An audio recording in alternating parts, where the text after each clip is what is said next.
El ex canciller Eduardo Ferrero Costa está enlazado con nosotros. Ex canciller, muchísimas gracias por atendernos. Bienvenido, como siempre, al programa.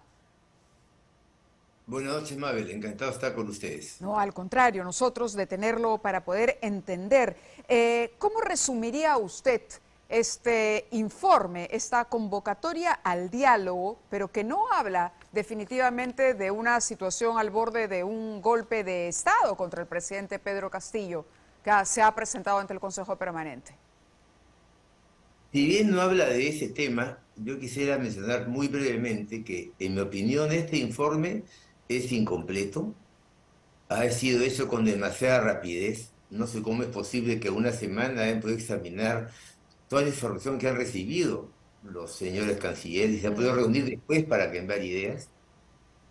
Y es incompleto porque falta información de un lado y está sesgado, de una manera sesgado. ¿A favor Porque del gobierno? yo diría que sí, en cierta manera sí, porque pone más énfasis en los argumentos del gobierno y no menciona argumentos de la oposición, digamos, que justifican, que explican en gran medida la crisis por la cual atraviesa el país.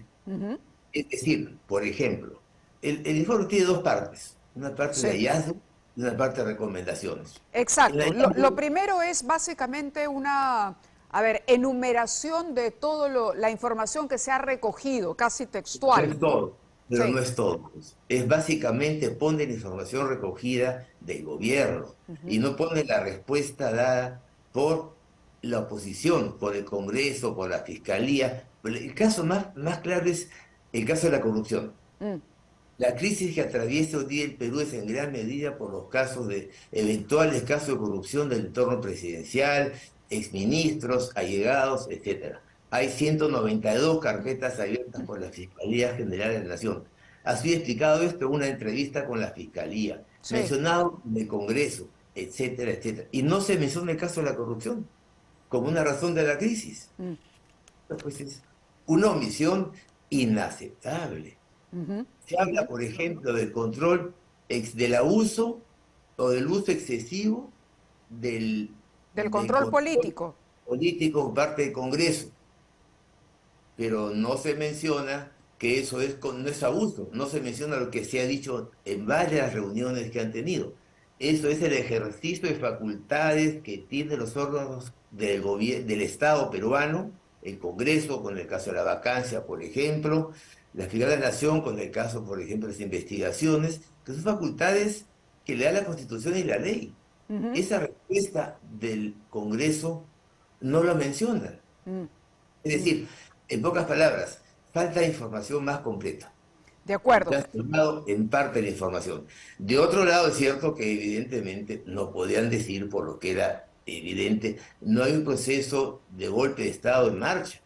Pero, pero sí dicen lo que es cierto, que hay una seria crisis, hay un riesgo en el Perú de poder vulnerar la democracia en el país, ¿Es eso es correcto? verdad. Sí. Pero, por ejemplo, toma una frase, según alguien que les ha dicho, aquí hay una guerra civil entre las instituciones del Estado. Tampoco hay una guerra civil. O sea, nuevamente es una frase tomada de alguien que ha hablado que está en el lado del gobierno. Ujú. Entonces, en resumen, en cuanto a ese tema, yo creo que ha podido ser un informe no tan rápido, hecho en 7 días, Mm. no tan rápido, más completo, con información más clara de las dos partes. Ujú. Ahora, Vayamos esa a es la las parte. recomendaciones. Hablamos ¿Qué de la opina usted recomendación. sobre las recomendaciones? ¿Son recomendaciones que en efecto pueden ayudar a mejorar la situación en la que nos encontramos? ¿O digamos, Algunas, diría usted que es más un saludo a la bandera y son recomendaciones muy generales para el caso particular del país? hay 5 recomendaciones. La primera, ellos dicen que recomiendan encauzar el diálogo y con una convocatoria a una instancia de diálogo formal. Sí. Esta es una recomendación en teoría buena, evidentemente todos queremos el diálogo, pero hoy día en el Perú no hay condiciones para un diálogo adecuado. Falta una serie de elementos para que haya un buen diálogo. Por lo tanto, esa recomendación que es fundamental, que se esperaba que iba a llegar, Mm. la cual desliza la posibilidad de que sea hecha por otros actores, como por ejemplo los organismos internacionales, donde puede estar la OEA, por supuesto. Es una buena recomendación, pero que no llega a la solución del problema en estas actuales condiciones. Pero eso se agrega la segunda recomendación. Eso le iba a decir, la tregua. Una tregua política en tanto se inicia el diálogo. ¿Qué tregua puede haber en este momento? La verdad es que esa es obviamente una propuesta en favor de quién, del gobierno, que ha promovido que venga la OEA, que ha promovido la reunión del Consejo Permanente y que tiene ahora varios procesos en trámite a nivel del Congreso y a nivel de la Fiscalía General de la Nación. Mm. No se dice por cuánto tiempo es la tregua, pero el secretario general hoy día, en su declaración en el Consejo Permanente que se realizó, esbozó, no, más esbozó, mencionó unos 100 días de tregua. ¿Cómo va a ser la tregua? La tregua política, en este caso, no es funcional y además en absoluto se puede parar los procesos de marcha. Mm. Ujú. Están actuando conforme a la ley, el proceso de vacancia que se ha visto hoy en el Congreso, en fin, las investigaciones de la Fiscalía General de la Nación, Sí, lo que el Tribunal Constitucional. Entonces, yo creo que es una propuesta que parecería que quieren darle un salvavidas al gobierno en un al momento de gobierno, gobierno, al pero no gobierno. es una propuesta realista, Ujú. fundamentada, bien pensada. Ahora bien, de otro lado, hay una propuesta buena, hay una recomendación que es muy buena, pero que no era necesaria. Es muy importante cuando dicen que hay que fortalecer la justicia constitucional y se refieren a la actuación del Tribunal Constitucional como órgano fundamental para resolver cualquier Eso le iba a problema. decir. Sí. Esa es una gran recomendación. Es muy importante y vale la pena tenerle en cuenta que lo diga la misión de la OEA, porque así no pueden ponerse a discutir en el gobierno, como lo hizo y como lo dijo el ex primer ministro, que no cumplirían en todo caso con la resolución del Tribunal Constitucional en relación al tema famoso de la denegación de confianza. De Pero acuerdo, eso no es necesario decirlo, eso está en la ley peruana, está en la Constitución, es un claro. hecho evidente. Y es una que refuerza esta idea. Ujú. Y Muy la bien. cuarta recomendación es sobre el tema de discriminación.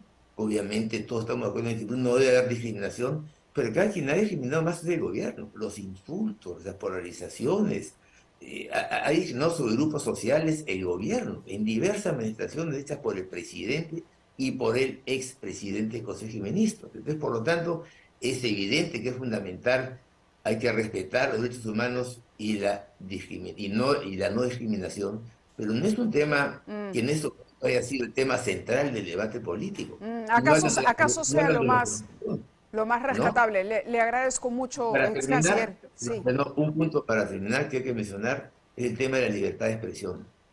En la libertad de expresión han habido frases que nuevamente se pone básicamente lo que dice el gobierno, pero no se pone la posición de los medios de prensa.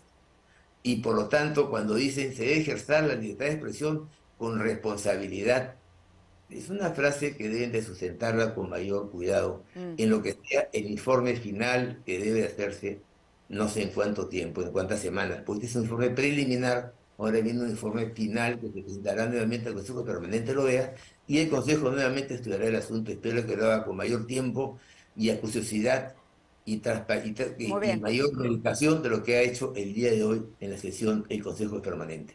Muy bien. Muchísimas gracias por estar con nosotros y aclararnos y profundizar sobre lo que hemos leído, el documento que hemos recibido el día de hoy, el que se ha conocido finalmente públicamente. Gracias y buenas noches. Buenas noches.